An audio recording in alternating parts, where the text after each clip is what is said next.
Shalom, senang kita bisa berjumpa kembali dalam weekly guide cell group atau bahan komunitas sel yang kita akan lakukan pada minggu ini. Dan kita akan belajar bersama-sama satu topik, yaitu hidup yang melimpah dengan syukur. Kalau kita sudah mendapatkan khotbah di hari Minggu, firman Tuhan yang saya sampaikan, bagaimana kita penting sekali di akhir dari tahun 2021, semua sudah kita bisa lakukan. Banyak hal yang kita evaluasi. Bahkan berbagai hal yang kita sedang mau rencanakan ke depan. Namun jangan pernah lupa, kita harus memiliki hidup yang senantiasa melimpah dengan syukur. Kita mau menutup tahun ini dengan sebuah sikap hati yang bersyukur kepada Tuhan. Berterima kasih kepada semua hal yang sudah Tuhan berikan buat hidup kita. Dan kita bisa belajar bersyukur dalam bahasa aslinya, yaitu Eucharistia, artinya di mana kita memperlihatkan bagaimana perjalanan iman kita bersama Tuhan, dan kita mengalami Dia dan kita semakin dewasa, maka ekspresi yang akan muncul adalah hidup yang berlimpah-limpah di dalam ucapan syukur di dalam Tuhan. Kita temukan ada 3 hal yang kita bisa pelajari dari prinsip bersyukur. Di dalam kisah Yesus dengan 5 roti 2 ikan yang kita semua sudah tahu kisah ini. Dan bahkan sudah sering diceritakan. Namun yang menarik sekali kalau kita temukan dalam Yohanes pasal 6 ayat yang ke-10 sampai 13. Saudara bisa menemukan, saya mengutip hanya beberapa ayat saja. Dikatakan dari peristiwa itu, Yesus mengambil roti lalu mengucap syukur dan membagi-bagikannya kepada mereka. Dan di dalam Injil Matius mencatat peristiwa yang sama, liputan yang sama, tetapi dengan kalimat yang berbeda. Karena kalimat mengucap syukur ternyata diungkapkan juga dengan kalimat mengucap berkat. Jadi kita bisa menyimpulkan melalui ayat yang kita baca dari 2 kitab Injil, kita bisa melihat mujizat 5 roti 2 ikan bermultiplikasi oleh karena kuasa pengucapan syukur. Kita yakin tentunya harus ada langkah iman, namun ada ucapan syukur sebagai katup pembuka saluran iman supaya sungguh berkat Tuhan bisa dinyatakan dalam hidup kita. Apakah di antara kita sedang mengalami tantangan seperti 5 roti 2 ikan tersebut? Ada keterbatasan, tapi percayalah hari ini Tuhan mau kita belajar beriman dan melimpah dengan ucapan syukur.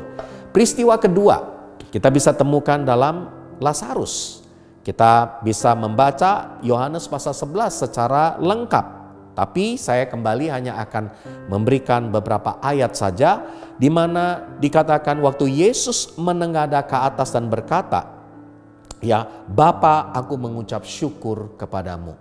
Di waktu kita melihat ada peristiwa penderitaan, bahkan kematian dialami, tapi Yesus selalu mengingatkan kepada kita untuk kita memiliki hidup mengucap syukur senantiasa.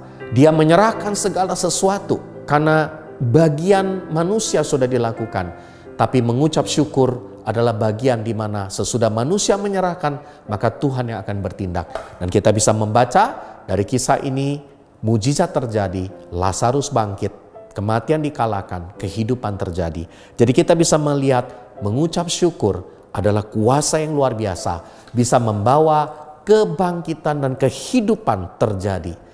Kematian berganti dengan kehidupan. Saudara yang terkasih, saya percaya ini bukan hanya bicara secara jasmani, tapi ini juga bicara dari sisi secara rohani. Ada kematian rohani, ketawaran hati, atau mungkin ada kematian dalam hubungan, ketidaknormalan yang terjadi dalam kehidupan kita, atau pergumulan apapun. Percayalah, kematian bicara kemustahilan, tapi melalui ucapan syukur tidak ada yang mustahil di waktu kita berharap dan bersyukur sepenuhnya kepada Tuhan. Mari saya mau ajak kita semua perhatikan, apa kita memiliki kebutuhan seperti 5 roti 2 ikan, atau kita mengalami kemustahilan seperti kisah Lazarus. Percayalah, kuasa pengucapan syukur kalau kita lakukan, maka kita akan melihat Tuhan bekerja melampaui apa yang kita doakan dan kita pikirkan. Dan yang terakhir, di dalam 1 Tesalonika 5 ayat 18 dan juga Filipi 4 ayat yang ke-6, yuk saya mau ajak kita baca sama-sama. Filipi 4 ayat 6 lebih dulu. Janganlah hendaknya kamu khawatir tentang apapun juga, tetapi nyatakanlah dalam segala hal. Perhatikan kalimat ini, segala hal. Berarti segala sesuatu, keinginanmu kepada Allah dalam doa dan permohonan dengan ucapan syukur. Kata keinginan di sini tentunya bukan untuk memuaskan nafsu, hawa nafsu kita, keinginan pribadi, ego kita, tapi kita sedang ada pergumulan dan kita sedang berdoa dan punya permohonan, dan selalu ingat ada katup pembuka yang disebut dengan ucapan syukur. 1 Tesalonika 5 ayat 18 berkata, mengucap syukurlah dalam segala hal. Sebab itulah yang dikehendaki Allah. Kata dikehendaki artinya diperintahkan oleh Allah di dalam Kristus Yesus bagi kita. Jadi hal yang ketiga, mengucap syukur kita lakukan dalam segala hal. Sebagai orang yang percaya, yang beriman, mari kita izinkan hidup yang melimpah dengan syukur akan mendatangkan kekuatan di dalam kita menghadapi berbagai tantangan. Jangan bersungut-sungut, karena itu akan melemahkan diri kita. Mengucap syukur dalam segala hal, maka ini adalah bagian di mana Tuhan akan mengekspansi hidup kita. Sehingga kita akan bisa melihat bagaimana Tuhan menjawab, dan kemudian hidup kita akan berpengaruh kepada banyak orang. Karena melalui kesaksian hidup kita yang sudah mengalami Tuhan, kita pasti rindu untuk membagikan kepada yang lain. Saya mau memberikan pesan dari sepanjang expansion to influence bulan ini dan rangkaian activate selama 8 bulan. Kita tidak menyampaikan, dalam artian di akhir ini saya tidak menyampaikan tentang yang sesuatu yang sepertinya tindakan yang agresif, ofensif, tapi saya mau ajak kita, kalau kita mau mengalami semua itu, alami dengan belajar bersyukur. Sesudah ini saya mau ajak kita, yuk, dalam hal apa yang kita sedang alami, yang kita bergumul, dan apakah kita tetap mengucap syukur di dalamnya?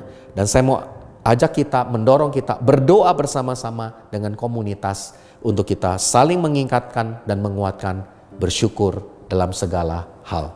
Selamat berkomsel, selamat membahasnya. Tuhan Yesus memberkati.